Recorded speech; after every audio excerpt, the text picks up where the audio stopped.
The Albanese government has decided that Australia's Future Fund should invest in the renewable energy transition, infrastructure and residential housing. The Liberal National parties have been bleating about the politicisation of the Future Fund. Really? I'm Dev Mukherjee and these are some of my dog walk thoughts. The Future Fund is Australia's sovereign wealth fund. Its purpose is to invest government money to benefit future generations of Australians. That has been interpreted as maximising the return on investment while managing risk.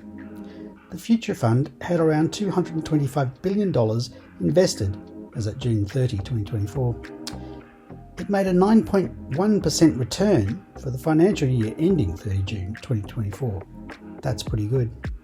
The Future Fund already invests in renewable energy companies such as Brookfield Renewable, First Solar and Vestas Wind Systems. It also invests in housing through several real estate investment trusts. So what's the big deal? There really isn't one. The coalition parties are trying to claim that the Albanese government is interfering with the mandate of the Future Fund to maximise its returns by requiring investment in renewable energy, infrastructure and housing. As long as the return on these investments are reasonable, I don't see the controversy.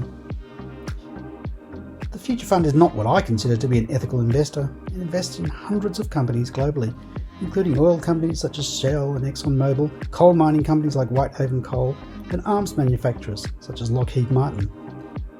Ethically questionable clothes and shoe brands are on the list of investments. The Future Fund has shares in Nike, which has been accused of using sweatshops and forced labour. The Future Fund only screens out tobacco companies and some arms manufacturing companies which breach international treaties. Its website provides a very short list of excluded companies. Compare that to the world's largest sovereign wealth fund, Norway's government pension fund. This is funded from surpluses of Norway's oil revenue. It invests in many companies globally.